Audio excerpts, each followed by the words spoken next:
André Bressolin, sempre nos prestigiando. Gente, boa noite. Sejam todos muito bem-vindos. Bruna, vamos fechar o microfone só para a gente não ficar com essa microfonia que está retornando aqui. Acho que agora sim. Perfeito. Boa noite, boa noite. Muito feliz aqui, a gente está se encaminhando, então, para o nosso último webinário do ano de 2020. Esse ano, no mínimo, desafiador. E nós aqui do CVG estamos muito felizes de contarmos com a presença para esse nosso encerramento de uma pessoa que é muito importante para o nosso mercado segurador, uma pessoa que sempre tem muito a dizer e que hoje a gente vai explorar bastante aqui, porque hoje eu vim reforçada aqui com a diretoria do CVG para a gente colocar ele no centro dessa roda viva, que não é uma roda viva, mas virtual, enfim. E Marco Antônio Gonçalves, boa noite, seja muito bem-vindo ao CVG-RS. Muito prazer te receber aqui conosco, com o nosso público que está chegando, está se logando aqui para te ouvir. E tenho certeza que todos conhecem Marco Antônio Gonçalves, mas eu vou fazer uma brevíssima apresentação. Marco Antônio Gonçalves, vice-presidente do Conselho Consultivo da Mag Seguros, Grupo Mongeral Aegon, também diretor do Sinseg São Paulo, dentre outras cadeiras aí que Marco ocupa e já ocupou. Acho que, para mim, aqui o mais relevante de dizer, um cara que entende tudo de distribuição, de corretor de seguros, e que nós convidamos para vir falar um pouco de como foi esse ano, das suas experiências e, sobretudo, das suas expectativas para os próximos anos aí, a partir já olhando para 2021, mas também um pouco mais adiante, quem sabe. Então, Marco, seja muito bem-vindo. Boa noite. André, prazer inenarrável estar aqui com vocês, com você, toda a diretoria, e revendo amigos que a gente já teve aí a oportunidade de bater um papo bem rápido. E eu quero te dizer o seguinte, essa oportunidade para mim é ímpar, apesar de remota, de estar tão próximo de pessoas tão especiais para mim, que são as pessoas do Rio Grande do Sul. Eu tenho um carinho especial às pessoas do Rio Grande do Sul, convívio maravilhoso, não só profissional como pessoal. Então, retornar aqui através do CVG Rio Grande do Sul, você está me dando um presente assim maravilhoso nesse final de ano. Te agradeço muito a você e toda a diretoria por essa oportunidade de eu estar podendo participar dessa mesa redonda, quadrada, oval, não importa, mas uma mesa entre amigos, que eu acho que é o mais importante aqui, que nós temos em comum, que é essa união e esse objetivo comum nosso aí, de estarmos todos juntos. A alegria toda nossa, Marco, e esse webinário ele vai ser marcado por uma dinâmica um pouco diferente do que os outros webinários que aconteceram ao longo de 2020.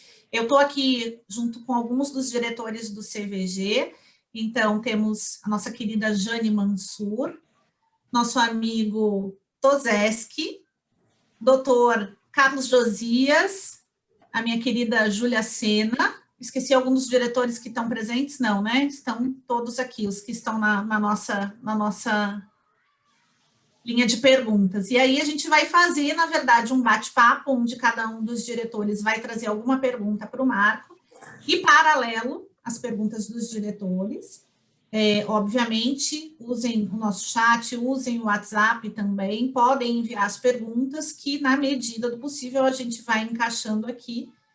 E vamos, então, começar já logo com o Tozeski, nosso querido Tozeski, que vai mandar aí a primeira pergunta para o Marco Antônio Gonçalves. A palavra é tua, Tozeski. Olá, boa noite a todos, um abraço a todos os amigos queridos. Marco, que alegria te receber no Rio Grande do Sul, mesmo que de forma virtual.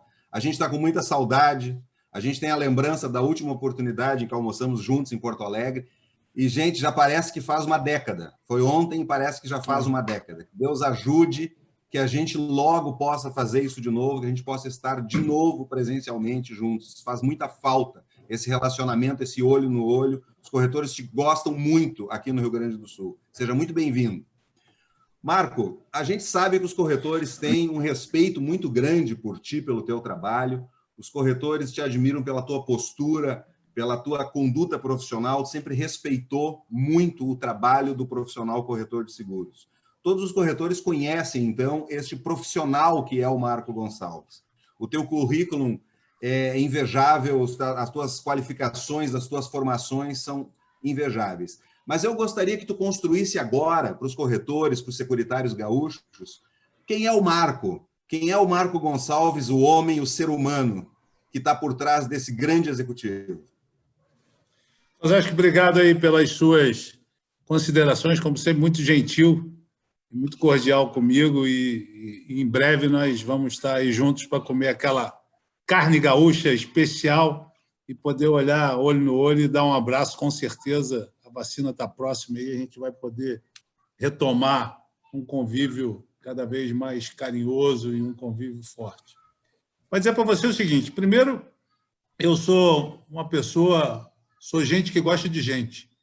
Você estava falando sobre corretor de seguros, que eu gosto do corretor de seguros porque o corretor de seguros são pessoas especiais que cuidam de gente. Então, gostar de gente, gostar de pessoas, gostar de fazer o bem, eu acho que esse no fundo, a nossa missão, é o que reúne as pessoas do bem no mundo, de uma forma geral, e a comunidade de corretores é isso, ou seja, protege, leva consultoria, leva proteção, ama o que faz. Então, por isso que eu acho que essa conexão que eu tenho muito grande com pessoas que gente gosta de gente.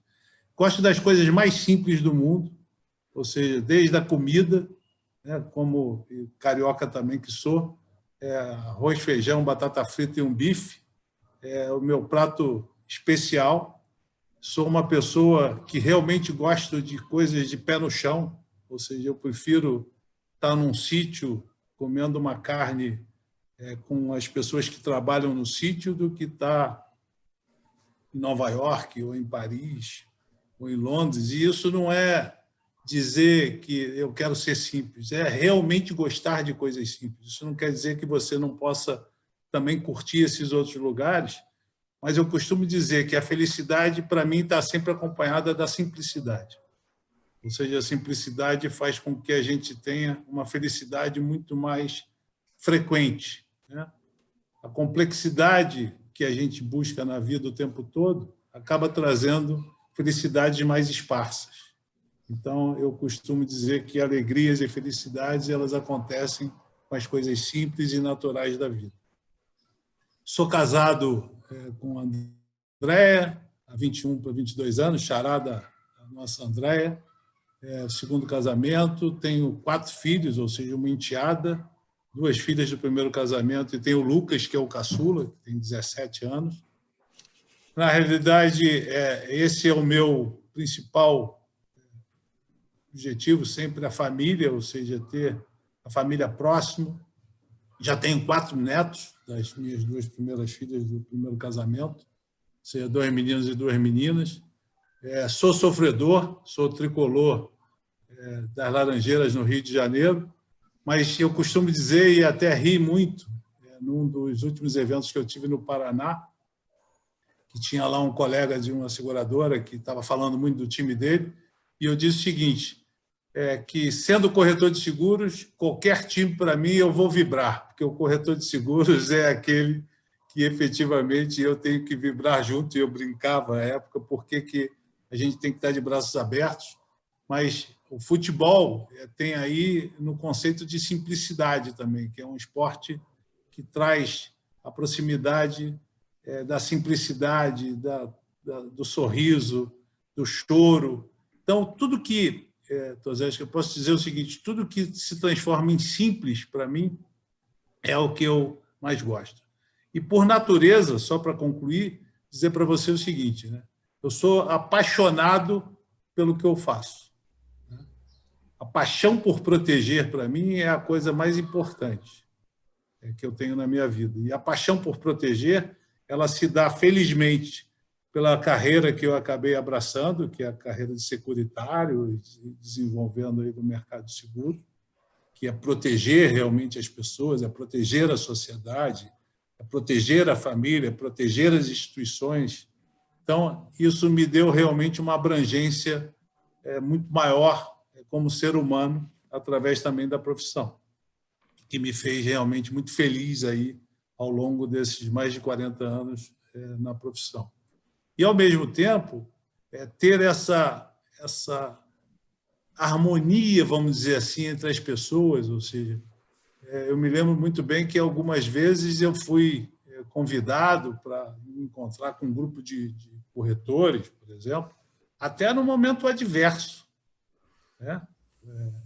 Demandas de sinistros, mudanças de condições de seguro, tudo isso que a gente conhece. E a coisa mais natural que acontecia, fosse com 10, 20, 30, 100, pouco importa, se fosse num restaurante, num auditório do Sincor, se fosse dentro da seguradora, ou se fosse na corretora, era ter uma coisa que não podia faltar, a verdade. Então, eu acho que a verdade, o dizer sim ou não, seja ele bom ou ruim, né? Uma transparência clara e sempre com o objetivo de tentar fazer o melhor possível e não de se safar do assunto.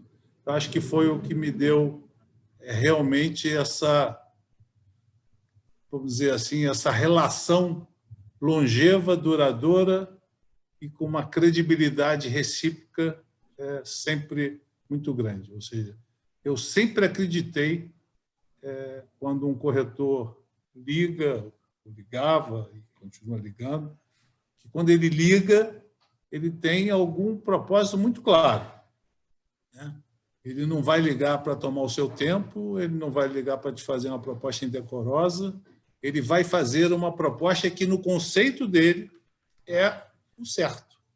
Então, esse entendimento de olhar para as pessoas, seja o corretor, seja quem for, e entender que a pessoa que vai lhe fazer, seja o que for, um pedido, uma proposta, uma sugestão, ela está, na verdade, querendo fazer o melhor possível.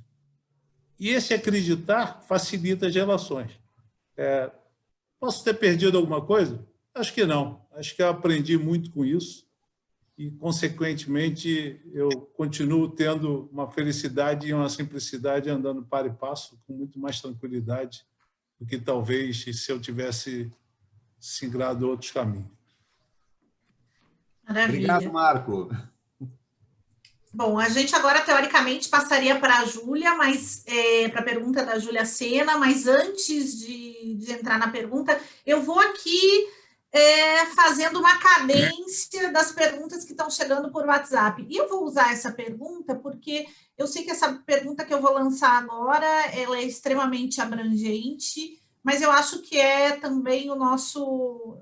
A gente inicia bem falando dela. Como é que você viu, essa é uma pergunta que chegou via WhatsApp, como é que você viu o ano está vendo ainda, porque não terminou, né? O ano de 2020 para o segmento seguro, com toda essa questão de pandemia que estamos vivendo? André, eu falo, quando eu falo sobre isso, eu chego até a dar uma risadinha, pelo seguinte: quando nós começamos o ano, e era um ano muito próspero, né?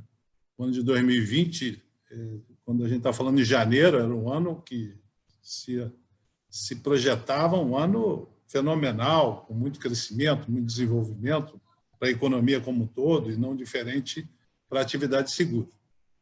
Só que é o seguinte, nós fizemos no ano de 2020, o mundo inteiro, mas o Brasil em particular, na atividade de seguros, nós fizemos mais ou menos que nem Brasília. Fizemos em 4 anos o que faríamos em 40. Ou seja, se discutiu o tempo todo sobre tecnologia, sobre o digital, sobre o que o corretor de seguros, na sua distribuição, deveria fazer de diferente, qual era o aculturamento necessário para que a sociedade brasileira pudesse ter efetivamente muito mais percepção dos riscos e dos riscos pessoais, que o André até a gente sempre comenta isso, que fica mais restrito o corretor ainda nos seguros patrimoniais, mas de uma gestão, de uma forma geral, dos riscos da sociedade e do que se refere a riscos pessoais.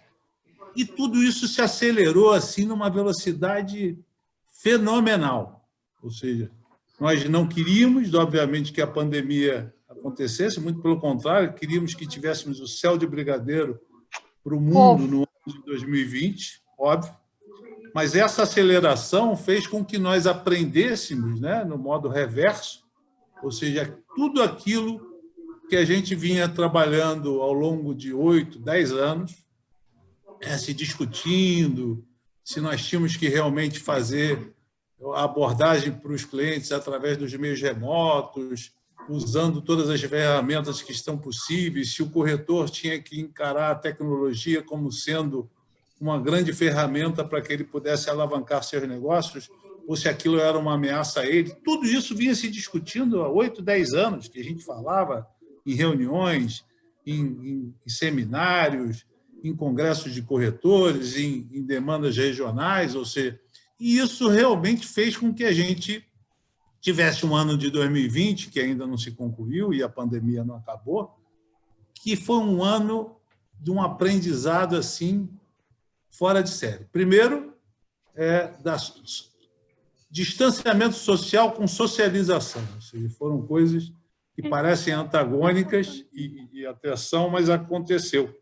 Ou seja, você passou a ter, mesmo à distância, uma interação, uma integração muito maior. Ou seja, a gente acabou reduzindo a distância entre nós, através dos meios remotos que puderam fazer com que isso acontecesse, né? Antes, a gente acabava indo em alguma localidade para falar com 50, 100 pessoas. Você, hoje, através de um webinar, você consegue falar com 1.000 pessoas do Oiapoque ao Chuí, fazendo uma conectividade muito maior. Então, nós encurtamos distância. Então, eu vejo como sendo, só para complementar um pouco do que o Tozeski e eu falamos antes, as pessoas do corretor, o corretor, quando começou a pandemia, ele passou a ser muito importante nessa engrenagem. E eu vou dizer o seguinte, hoje o corretor, ele não é mais importante, ele é vital. Ou seja, o corretor ele mudou o seu patamar de protagonismo. Ou seja, o protagonismo da atividade de seguros, através do corretor de seguros, que levou a segurança à sociedade, foi algo assim inimaginável. Então, nós avançamos em distribuição, nós avançamos em cultura do seguro, né? Porque talvez o impacto da morte, vamos dizer assim, que sempre foi tabu para ser falado principalmente no Brasil, nos tem impactado muito mais pelo noticiário até do que qualquer outro meio, ou seja, nós ficamos muito impactados. Não nos esqueçamos que, talvez, quando decretou a pandemia, a primeira coisa que teve foi o pânico. O pânico de morrer. Ou seja, não há nenhum risco certo que não seja a morte, o seguro. Só que todo mundo sabe disso, mas ninguém estava com ela tão próximo. Então, esse Instituto do Seguro, né, através do corretor, através das seguradoras que tiveram que se readequar nas suas operações para poder levar a segurança sem solução de continuidade aos seus clientes através dos corretores, fez com que nós podemos dizer o seguinte, nós tivemos um ano de aprendizado, de pós-graduação e de mestrado.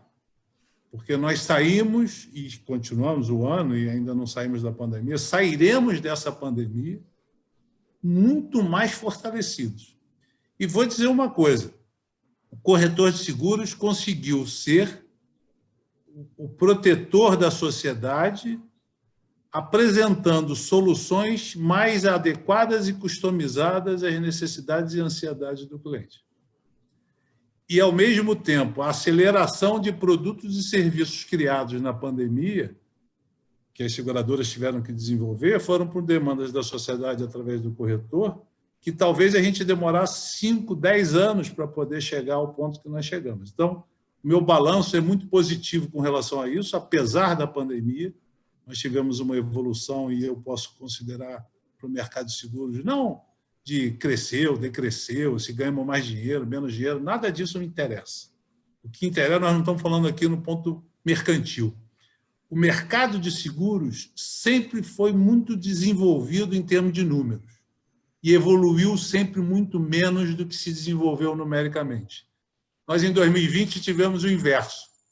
Nós evoluímos muito no ano de 2020 e pouco importa qual é o resultado numérico que nós teremos. Ou seja, essa evolução que nós tivemos, uma evolução cultural, uma evolução profissional, uma evolução exatamente da sociedade, um link muito maior com a atividade de seguros e com os seus principais atores, dentre eles o corretor de seguros.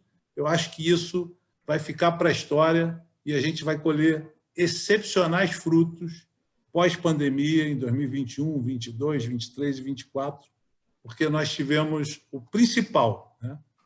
O brasileiro aprendeu a trabalhar com previsibilidade. Pouco importa se é seguro de vida, se é seguro de saúde, se é seguro dental, se é seguro de patrimônio, a gente pode até falar um pouco mais na frente, mas ele começa a ver que ele precisa ter previsibilidade. E isso acho que vai ficar marcado numa evolução totalmente diferente do que nós tivemos até então no mercado de seguros. Assim esperamos, né, que realmente essa parte cultural, que era algo que a gente sentia tanta falta e trabalhava há tanto tempo para isso, né, para a gente evoluir, tentar despertar isso no consumidor final, tomara que esse legado positivo realmente perpetue. Eu vou passar a palavra para a Júlia Sena, que vai fazer a pergunta dela. Eu vou tentar cadenciar uma pergunta que está entrando no WhatsApp e outra dos diretores para tentar atender todo mundo. Acho que tem bastante pergunta, não vamos conseguir responder todas, mas vamos indo. Júlia, a palavra está contigo. Marco, a tua trajetória profissional ela é marcada por experiência e pela busca da inovação no setor de seguros, né? De acordo com uma pesquisa recentemente divulgada pela FGV, o Brasil tem 424 milhões de dispositivos digitais em uso. E aí a gente bota tablet, celular, todos esses dispositivos que geralmente estão na palma da mão do brasileiro, né? Como o mercado pode usar essa facilidade que está na mão de todo mundo para alavancar ainda mais os produtos voltados à vida? Te pergunto isso, sobretudo no momento de pandemia que vivemos, tendo a importância desse segmento ainda mais em evidência nos últimos meses. Júlia, boa noite. Em primeiro lugar, eu queria ratificar aí que você, representando aí a família Carvalho, que eu sempre fui um grande amigo do seu pai, queria render mais uma vez aí uma homenagem ao Carvalho, que é um grande baluarte aí do seguro por todo esse tempo aí que nós nos conhecemos, um grande comunicador.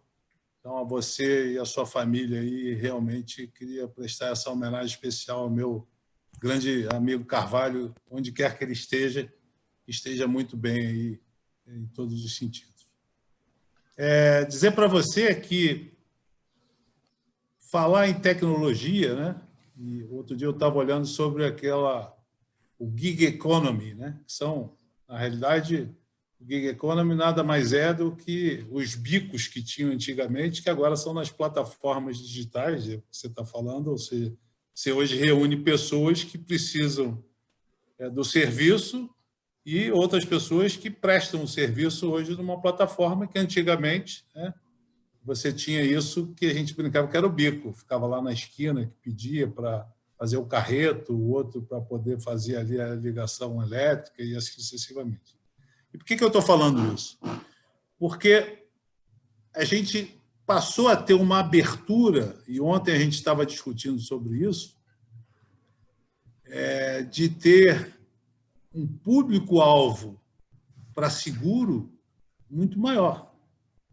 Nós estamos falando hoje das plataformas todas elas, sejam elas de serviço, sejam elas de transação, sejam do que for.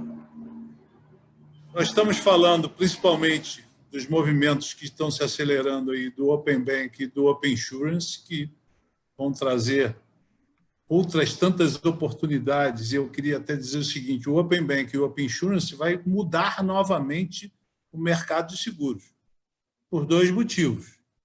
Vai colocar todo mundo na planície. O maior banco do país, ou o corretor de seguros, que possa estar na menor cidade do Rio Grande do Sul, terão condições de acesso semelhantes. Então, essa transformação através do digital, né, de uma forma geral, que você falou em todas as transações, mais de 400 milhões que nós estamos falando de transações, ou seja, isso é um universo que nós ainda não aprendemos a dominar. Mas eu não tenho nenhuma dúvida, por exemplo, Júlio, que quando a gente entra agora no Pix, e ontem a gente falava desse gig economy, o Pix, porque, por exemplo, como é que eu formalizo uma renda de quem está numa dessa plataforma no gig economy e que eu possa fazer um empréstimo para ele? Bom, se ele for receber no Pix, o Pix passa a ser quase que uma comprovação como se recebíveis anteriores, aqueles recebíveis bancários, antigamente numa empresa formal. Então, essa evolução ela está sendo tão rápida que nós ainda não tivemos tempo de aproveitar todas as oportunidades. Mas, seguramente, a mudança da mão de obra, as transações cada vez mais digitam num universo que, se nós tivermos 420 milhões, nós vamos ter 500, vamos ter 600, e isso cresce exponencialmente. E que serão, obviamente, muito bem aproveitadas como canal e não como fim. Ou seja, ele é um meio, ele é um condutor. Ele não é por si só, eu, particularmente, não acredito que todos os seguros do mundo serão vendidos via internet nem nos próximos 20 anos. O que eu acredito é que o seguro on-demand, que é o seguro intermitente, que são seguros temporários e que serão a grande abertura para que a gente possa transformar o on-demand num seguro à frente, um seguro de prazo inteiro, de vigência anual ou de vigência bianual. Esse sim a gente vai usar os mecanismos de internet. Por exemplo, né, saindo aqui do seguro de pessoas, um seguro residencial. Uma pessoa que está indo viajar hoje, a gente sempre fala um seguro viagem, viajar hoje, e lembra que não tem um seguro residencial para deixar lá com cobertura contra roubo, contra incêndio, que ele vai estar à distância de cá, vai passar uma semana fora. Ele entra num app e vai fazer a sua transação lá para fazer um seguro on demand de uma semana. Isto, no seu bojo, por si só, não vai resolver a situação perene. Mas quando ele voltar, o corretor de seguros, recebendo esse lead, vai manter contato com ele e vai explicar um negócio mais simples do mundo. O seguro on demand você fez, ótimo, ficou coberto pelo prazo, é um seguro que ficou no seu valor menor do que o anual, mas a sua taxa é muito maior, porque o risco está muito mais concentrado. Então, o que acontece? Eu vejo muito essa conectividade entre o corretor de seguros, a tecnologia, a utilização das plataformas. A gente vai ter que realmente reorganizar isso. E essa reorganização ela não vai se dar pela seguradora. A seguradora, na verdade, ela tem um papel preponderante em criar os meios digitais para que o corretor transacione os seus produtos e serviços. Nós vamos ter que ter soluções de mega plataformas que poderão fazer com que essas transações todas sejam cada vez mais sinérgicas e possam resultar num contato mais conveniente, vamos dizer assim, com o consumidor final através do corretor de seguros.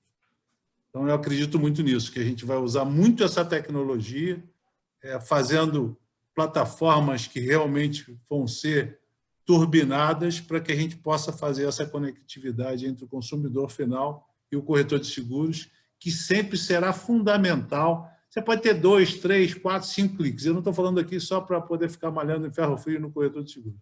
O corretor de seguros é insubstituível no que se refere a advisor. Ele é o grande consultor, ele é que vai dizer quais são as necessidades. Até hoje, a gente não conseguiu que o nosso consumidor final do seguro, a gente não tem o foco do cliente, a gente tem o foco no cliente. E por que não tem do cliente? Porque o cliente ainda não sabe quais são as suas necessidades de seguro. Então, não é o foco do cliente, é o foco no cliente. Porque ele sabe até alguns riscos que ele tem, mas ele não sabe exatamente o que ele precisa. E isso a gente vai ter que ter realmente essa sinergia. E como você falou, Júlio, eu estimo que nos próximos 5 a 10 anos nós vamos estar tão turbinados nessa parte tecnológica, aproveitando todas as oportunidades da internet, de todas as internet das coisas e tudo que a gente tem no nosso ao redor, mais a evolução que a gente está tendo no sistema bancário, o Open Bank e o Open Insurance, que nós vamos ter realmente oportunidades assim inúmeras na distribuição de seguros no país na próxima década, com certeza. Marco, tu sabe que eu selecionei aqui das perguntas que estão entrando por WhatsApp, 3 perguntas, e tu conseguiu em strike, na tua última fala, derrubar as 3 perguntas. Eu vou falar para o pessoal aqui que está mandando, para a gente deixar claro que não é telepatia, mas as perguntas que chegaram e que eu selecionei na ordem. O que as seguradoras têm feito para ajudar os corretores e consumidores nesse momento, né, de novo que a gente está vivendo? Os antigos corretores precisam se adaptar, né, a esse momento de pandemia, também qual seria o recado para isso, e o que mudou na forma de se relacionar com o consumidor. Eu separei essas 3, mas a tua fala, né, pegou praticamente tudo. Se tu quiseres fazer mais algum comentário, eu não, até... porque realmente estava aqui separadinho. Mas então eu vou passar a palavra para o doutor Josias, que vai fazer a pergunta aqui em nome da diretoria do CVG. Doutor Josias, contigo.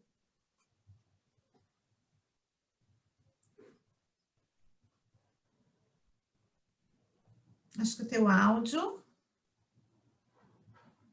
tem que habilitar o teu áudio só, por favor.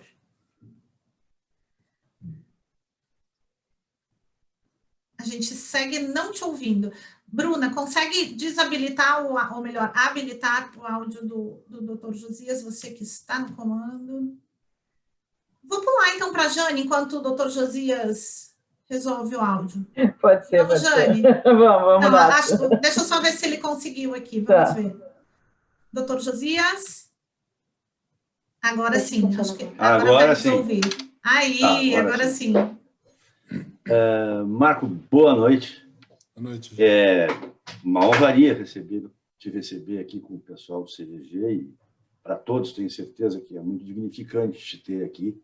E meus parabéns pelos teus esclarecimentos até agora, didáticos, objetivos e que deixa praticamente nenhuma lacuna para pedir que tu preenchas, né? Meus parabéns de coração, gostei muito do que eu ouvi. Eu vou te fazer uma pergunta, não é questionamento, né? A gente está aqui, na realidade, aprendendo contigo. Vou te fazer uma pergunta da minha área. Eu sou advogado, trabalho com seguros Com seguro vou fazer 50 anos já, o ano que vem. E de advocacia militante na área, 38. Estou sempre aprendendo. Todos nós aprendemos sempre. Então, a minha pergunta, na verdade, é uma curiosidade para saber da tua percepção sobre isso. Quando a pandemia começou a distribuir aí os seus ingratos efeitos, que tu disseste muito bem, nos surpreendeu a todos, nos tomou de pânico, né? A gente não sabia o que fazer, não sai de casa, não sai de casa. E entre tantas indagações que se acumulavam, uma delas vem cá e seguro, se morrer. Principalmente, né? Quem é que vai? Vão pagar? Não vão pagar? Tem lá uma cláusula restritiva, dizendo que é vedado na pandemia, etc. Bem, então, o mercado segurador se agitou muito com isso, ficou preocupado com isso. E houve um grupo de seguradoras, diga-se de passagem, a grande maioria, quase a esmagadora maioria de seguradoras, eu não desprezo nenhuma seguradora do mercado, mas pelo menos dá para dizer que a linha top das seguradoras se manifestaram no sentido de que não se utilizariam da cláusula restritiva para sustentar a negativa de seguro. Isso, na verdade, causou uma grande tranquilidade no mercado, porque estavam todos... Porque, na verdade, todos nós somos segurados. Né? Tem isso também. Né? Nós somos segurados. Né? Trabalhamos com seguros, somos advogados, somos corretores, somos seguradores, mas temos seguro também, todos nós somos segurados. Então, ficou uma imensa preocupação que, dentro do mercado, vinha junto com a pandemia, entre outras coisas, mas... E repetindo, as seguradoras do primeiro time, mas a grande maioria, no contexto quantidade, né, disseram, olha, não vamos utilizar essa restrição e vamos pagar as indenizações. Claro, causou um grande alívio no mercado. Entretanto, algumas poucas seguradoras, entretanto, eu não tenho essa tabela mais, não acompanhei, mas foram resistentes. Disseram, não, nós não vamos pagar. O mutualismo, isso e aquilo e tal, enfim, cálculo atuarial daqui, de lá, nós não vamos pagar. Ou seja, o que eles estão dizendo? Nós vamos discutir. Por quê? Porque negativas vão importar certamente em ações judiciais. Ações judiciais que a gente sabe muito bem não são julgadas em 6 meses, né? Às vezes nem em 6 anos. E nós sabemos também que hoje o judiciário ele olha o seguro com função social. E ele não é mais aquela história da lei, né? Lei rígida, lei não se pode desviar um pouquinho para lá, lei não se pode desviar um pouquinho para lá. A gente sabe disso. Tem várias correntes da justiça, não é o objeto aqui, mas a verdade é que o judiciário vai examinar essa função social do seguro e esse contexto. A minha indagação é o seguinte: essa quantidade e qualidade junto de empresas de seguro, seguradoras, que se manifestaram a favor do pagamento da indenização, ainda que com a condição restritiva do item pandemia, você acha que isso não vai enfraquecer futuramente as teses das seguradoras que vão defender o direito de negar? Essa é a minha curiosidade. O que a tua percepção te diz? Até porque és advogado também, né? E, como tal, tu também tens uma consciência jurídica, um pensamento jurídico, um estudo jurídico. Né? Então, eu gostaria de saber a tua opinião sobre isso. Doutor Josias, você, como grande jurista, na realidade, dá uma aula para nós sobre esse assunto, obviamente, e eu vou dar uma opinião, não uma opinião abalizada, mas vou dar minha opinião como partícipe do mercado de seguros, de uma forma geral, como você bem colocou. Ou seja, todos nós tivemos que nos aprofundar. Mais uma vez, a pandemia foi algo... Eu, por exemplo, nunca tinha vivido uma pandemia na atividade securitária. Acho que poucos de nós tivemos a oportunidade, aí, quem tem 30, 40 anos de mercado ou menos, de ter vivido uma pandemia que, obviamente, nos trouxe realmente desafios muito grandes, inclusive esse que você colocou, ou seja, de ser um risco excluído, a epidemia e pandemia, e que talvez nunca se tivesse acionado uma cláusula dessa. Né? Nós já tivemos casos emblemáticos, como foi o caso que todo mundo estudou, que foi da Torre Gêmeas, que tinha lá o valor em risco de uma só e caíram as duas, como é que faz a indenização? Tivemos várias enchentes que, na época, não se cobria no seguro de automóvel, que tivemos que estudar e pagar. André lembra muito bem disso, o doutor Josias também. Então, tivemos vários momentos na atividade de seguro que fomos aprendendo, mas nada parecido, mais uma vez, né? O pânico que nós tivemos, com tudo isso, com relação à pandemia. Felizmente, doutor Josias, eu costumo dizer que prevaleceu no Brasil, eu vou falar pelo Brasil e não pelos outros países que também cada um tomou uma atitude, felizmente prevaleceu o chamado bom senso, principalmente no que se refere ao seguro de vida. né?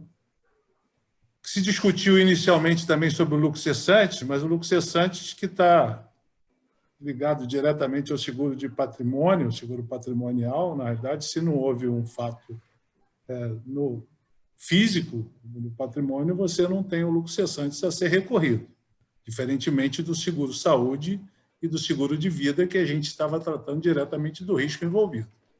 E, felizmente, o bom senso prevaleceu.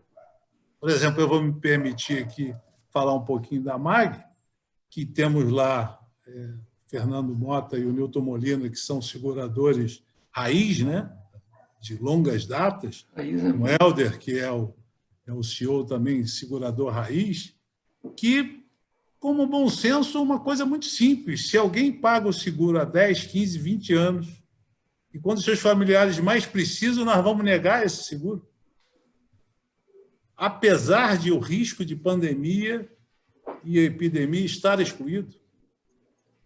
Então, vamos dizer assim, esse bom senso que prevaleceu, e obviamente teve que ser costurado com o ressegurador, teve que ser costurado, deu um exemplo de maturidade, sem falar da legalidade, um exemplo de maturidade, de consciência securitária, de proteção à sociedade, que realmente me encheu de orgulho de ser partícipe de um mercado como o nosso.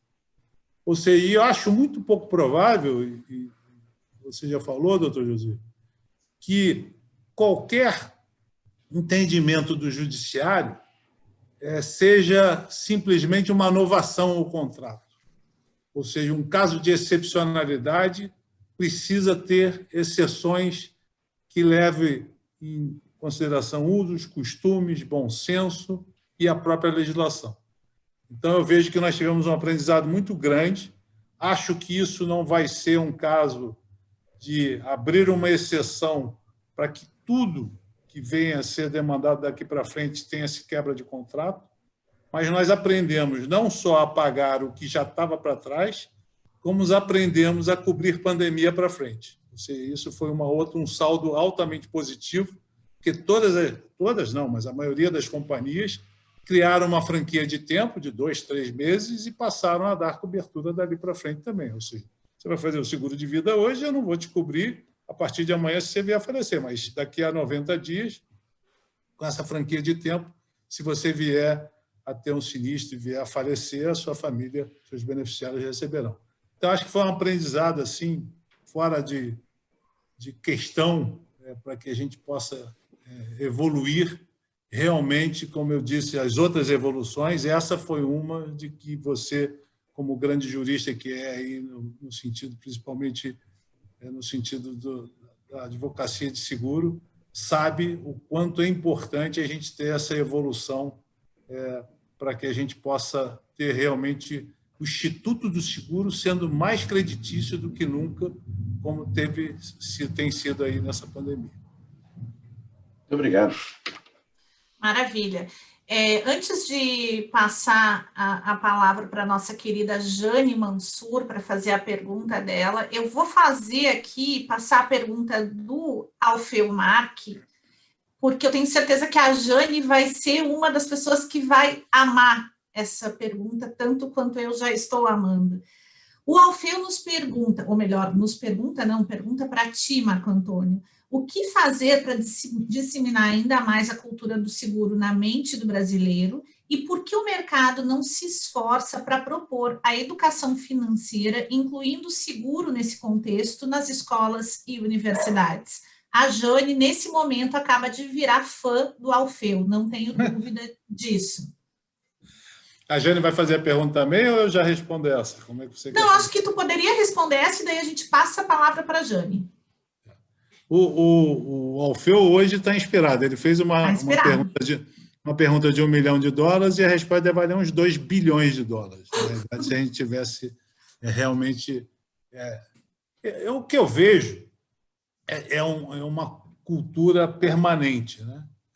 Você até 2017, você tinha o seguro de vida ainda com pouco protagonismo, né? E eu estou falando 3, 4, 5 anos. o que mais se aproxima, né, a conscientização do Instituto do Seguro, e a pandemia trouxe tanta novidade que a gente já apagou da cabeça. Vamos colocar o seguinte: o que aproximou a sociedade do seguro de vida? Reforma da Previdência. Foi em 2019. A gente está achando que já faz décadas, né? Mas faz um ano. Foi em novembro de 2019 a reforma da Previdência. A reforma da Previdência é a coisa mais clara de aculturamento do seguro de vida. O que é a Previdência? A Previdência é o risco de morte, de invalidez e de sobrevivência. Isso é a Previdência. Porque Previdência no Brasil só se fala que é aposentadoria. Não é isso, né? Quando você tem a morte prematura daquele, vamos dizer, segurado do Instituto, na realidade você tem que pagar a morte dele. Através do quê?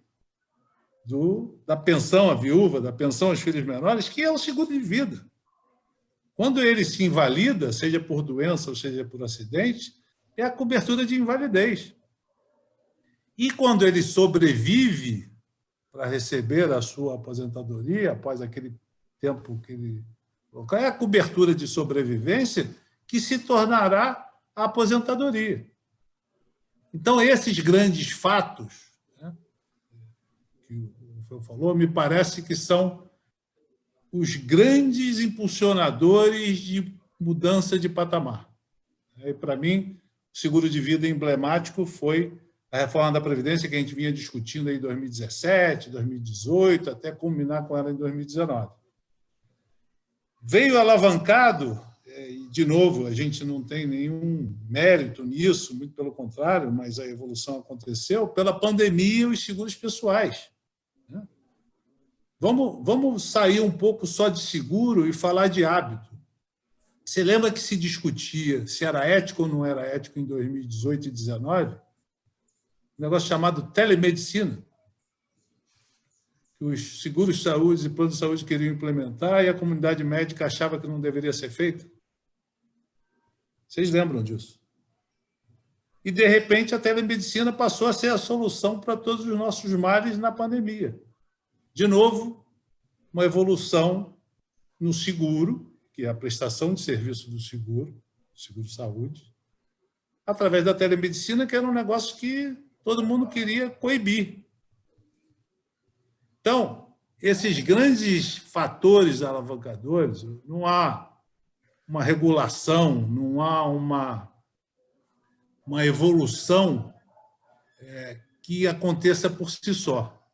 Ela tem que ter fatores que são esses fatores de mudança de patamar. Então, para mim, a Previdência foi um dos principais.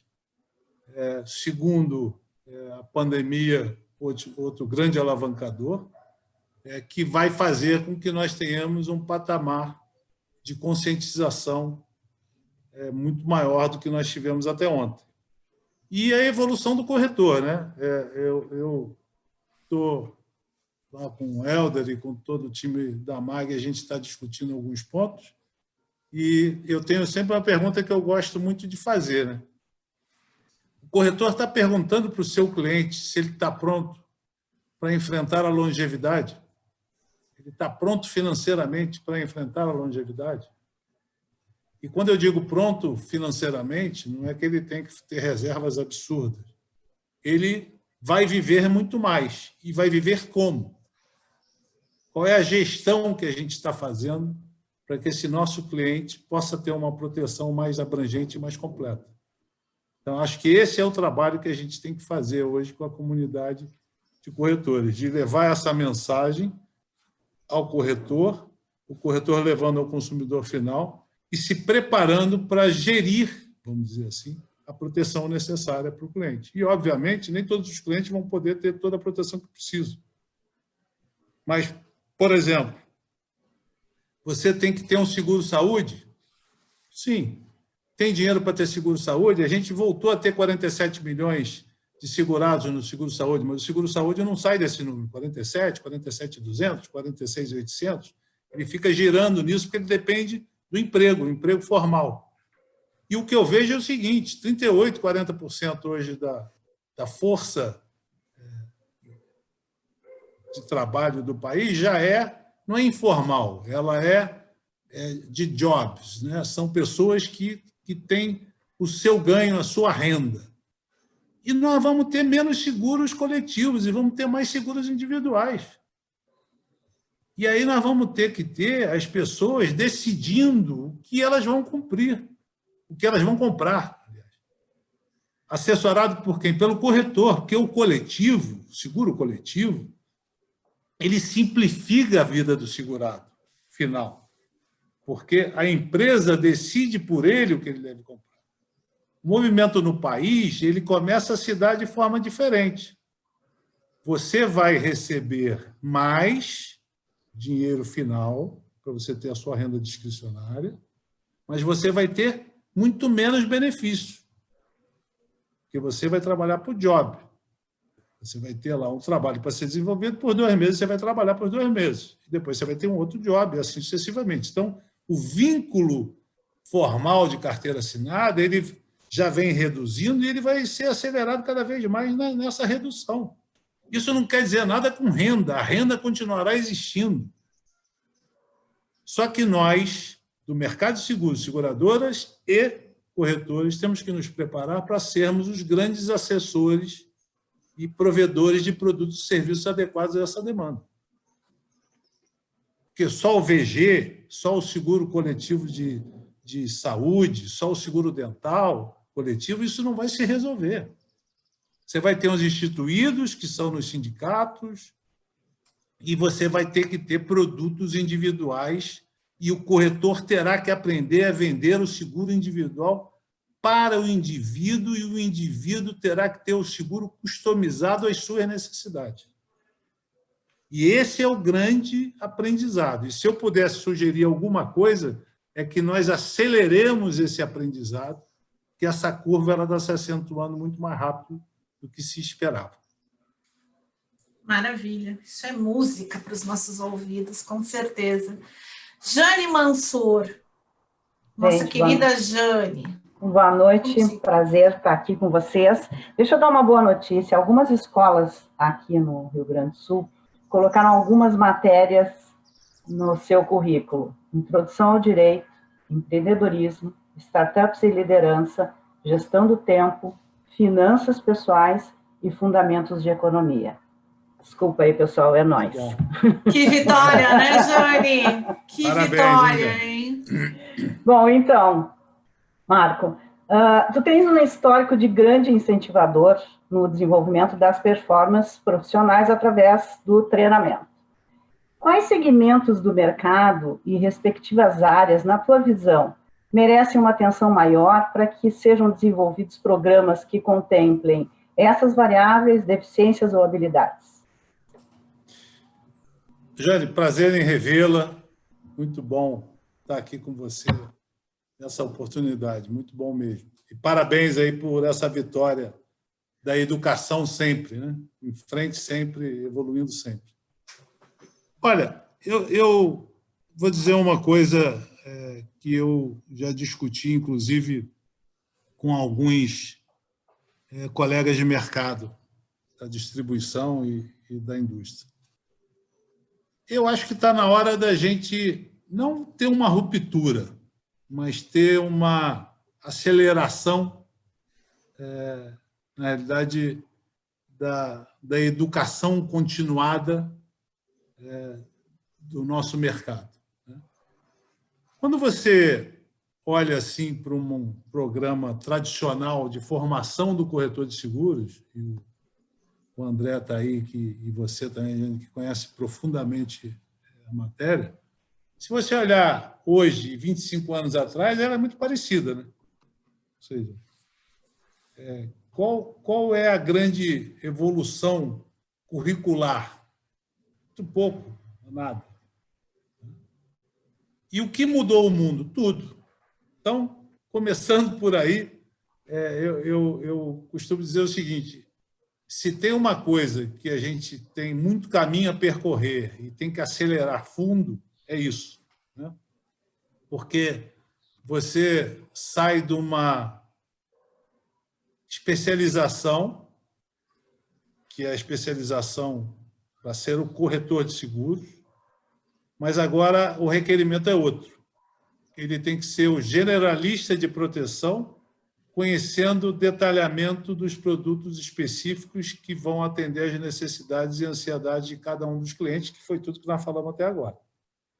Então, na minha visão, o corretor ele tem que ser um AI, né, que é um agente autônomo de investimento, para poder saber se realmente o cliente dele está preparado financeiramente para enfrentar a longevidade, tem que fazer a gestão de todo o patrimônio dele, para que o patrimônio possa estar protegido, seja na atividade econômica, ou seja na propriedade, para realmente gerar riqueza, seja na saúde, seja na vida, né? Hoje, por exemplo, estava na moda até 3, 4 anos atrás, quando você falava em planejamento sucessório, só se falava em VGBL. Hoje, eu tenho discutido com profissionais especializados em planejamento sucessório que não é mais o VGBL. A pessoa vai lá, compra um seguro de vida de 20 milhões de reais e deixa para os seus beneficiários. E o que ele quer é porque ele precisa, a longevidade dele aumentou, ele vai usar o dinheiro que, em tese, seria partilhado pelo VGBL em vida.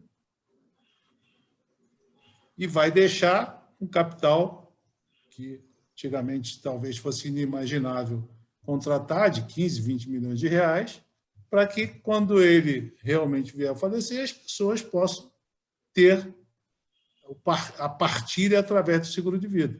Por quê? Porque a longevidade requer isto. As pessoas com os jovens de 60 anos, os jovens de 70 anos, os jovens de 80 anos, curtem a vida hoje como se 40 tivesse. Então, falar da evolução da sociedade parece que está descasado, mas é tudo o que a gente precisa acelerar na capacitação, no desenvolvimento profissional. E, Jane, você que é além de altamente capacitada na área, é uma apaixonada por isto, as pessoas que são apaixonadas pelo desenvolvimento de pessoas, eu tenho certeza que estarão seguras de que nós temos que nos aprofundar muito mais na relação com as pessoas do que na tecnicidade que efetivamente nos trouxe até aqui. Ou seja, o entendimento, o conhecimento, o estudo, para que a gente possa apresentar as soluções mais adequadas, não tem nada a ver só com tecnicidade. Ela tem muito mais com o aprendizado permanente de usos, costumes, hábitos e necessidades da sociedade. Então, na minha visão, a gente vai precisar trabalhar muito mais a área comportamental / necessidades do que, efetivamente, toda aquela tecnicidade que nos trouxe até ontem aqui.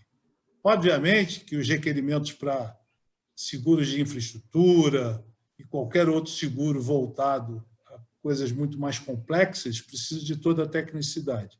Mas o corretor de seguros, o profissional de seguros, ele terá que se desenvolver em proteção completa das necessidades da sociedade com todos os seus componentes. E, para mim, a gente precisa acelerar muito essa decisão de o aprendizado ser mais célere e mais voltado para as relações e menos para a tecnicidade. Com certeza, de novo, isso é música para os nossos ouvidos. E sabe que a gente vem trabalhando muito no CVG e teremos aí para 2021, com certeza, muitas novidades nesse campo também, aí capitaneados pela nossa sempre professora Jane Mansur.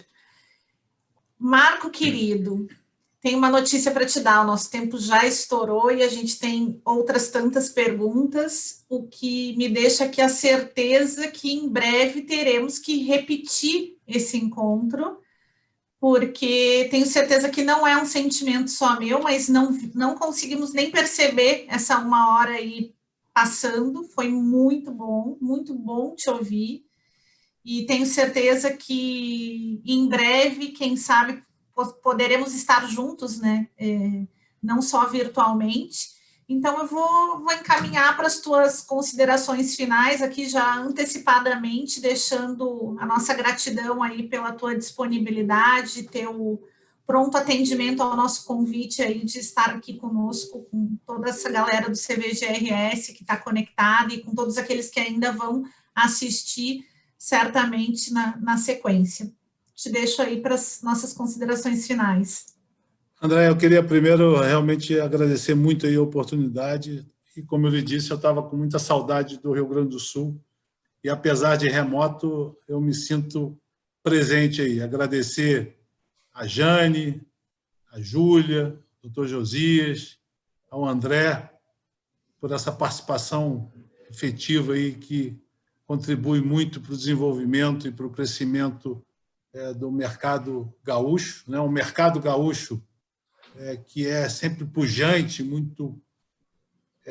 eu sempre dizia que quando eu ia a Porto Alegre, Caxias do Sul e outras cidades, mas principalmente a Porto Alegre, que eu ia muito, ia num evento, eu saía assim, enebriado, porque a contaminação, ou seja, a vibração, e aí eu estou falando a boca para fora, a vibração do gaúcho é um negócio que me deixava assim tonto no sentido positivo de que o mercado de seguros muito forte, muito badalado.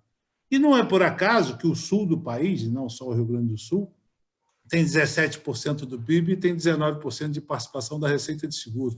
Tem 14% da população e 19% da participação dos seguros, ou seja, que ele é vibrante, ele é pujante, né? E o Rio Grande do Sul tem um papel preponderante nisso. E eu queria dizer a toda a comunidade gaúcha, através de você, André, e da presidência do CVG, da minha gratidão por tudo que a comunidade de seguros gaúcho fez por mim ao longo dessas décadas de relacionamento. Ou seja, eu tenho uma gratidão muito grande a várias pessoas, e, como eu já falei, do J. Carvalho, o Sérgio Peterson, o saudoso Sérgio Peterson, o Ricardo Panceira, que é o nosso presidente do Sincor, aí com o André fazendo realmente uma dupla importante. Tem o Marini, que sempre foi um grande baluarte, ou seja, pessoas especiais, né? Outras tantas que já nos deixaram e que foram pessoas assim marcantes. Um dos ícones, uma referência, uma pessoa que eu gosto muito também, o seu Albino Panceira, que é uma referência aí como corretor de seguros, um dos mais antigos ainda em atividade. Ou seja, o Rio Grande do Sul é essa energia. E eu queria realmente, André e toda a diretoria do CVG, agradecer muito a oportunidade de vocês, que eu termino o ano, vamos dizer assim, com essa participação, feliz de verdade, por poder conversar um pouco com vocês e ter, do outro lado das telas, aí, pessoas que eu sei que são especialíssimas aí, que estão nos ouvindo e estão tendo a paciência de nos ouvir aqui por uma hora e pouco. Então, eu queria dizer a todos vocês, meu muito obrigado, que vocês tenham um ano, apesar de todos os percalços que nós tivemos, que nós concluamos o nosso ano com muitas boas energias, com muita simplicidade, com muita solidariedade, com muita saúde, e que no seio das suas famílias, um beijo no coração de todos e que nós possamos realmente ter um ano de 2020 concluído com mais harmonia e que 2021 nós tenhamos aí a nossa redenção da pandemia e, consequentemente, que a gente volte para um novo normal e o mundo e todos nós possamos estar congregados novamente e muito mais próximos. De verdade, muito obrigado, gratidão por toda essa oportunidade e um beijo no coração de todos. Marco, muito obrigada, gratidão toda nossa, sem dúvida. Nesse ano que o CVG completou em junho 30 anos, infelizmente, em função da pandemia, nós fomos furtados de fazer a nossa tradicional e belíssima festa, que todos os anos usamos essa festa do CVG para homenagear os profissionais e as empresas destaques do nosso mercado gaúcho. Tenho muita convicção que no ano que vem, no segundo semestre, tomara possamos, então, retomar e fazer essa festa, comemorar os 30 anos, comemorar a vacina, comemorar todo mundo voltando para esse novo modelo de vida e de convivência. E, se assim for, esperamos contar com a tua presença aqui junto conosco, e vai ser muito bom te encontrar aqui pessoalmente. Tomara que seja em breve mesmo. Muitíssimo obrigada, gratidão toda nossa. Obrigada aos meus queridos diretores do CVG pela companhia dessa noite. Muito obrigada a todos que nos assistiram. E aproveito também para deixar um convite para na próxima quarta-feira, no mesmo horário, a gente vai estar falando, e aí sim, último encontro, né, do CVG-RS, último encontro oficial, a gente vai estar falando também de um tema que nos enche de orgulho de termos iniciado o processo todo nesse ano, e plantado a primeira semente, que é a interiorização do CVG. Então, a gente vai ter a participação super especial dos nossos 3 primeiros representantes do CVG no interior, promovendo toda essa integração com os corretores e com o mercado segurador do interior do estado, que para a gente é tão importante e que era, sem dúvida, um dos principais objetivos da nossa diretoria nessa gestão aí nesses últimos 2 anos. Então, convido a todos para bater esse papo conosco na semana que vem, vai ser bem legal. Também teremos a participação dos diretores que estão conduzindo todo esse processo da interiorização, Márcio Casagrande e o nosso querido Jean Figueiró vão estar conosco falando da interiorização do CVG. Gente, muito obrigada, uma boa noite a todos e até a próxima semana.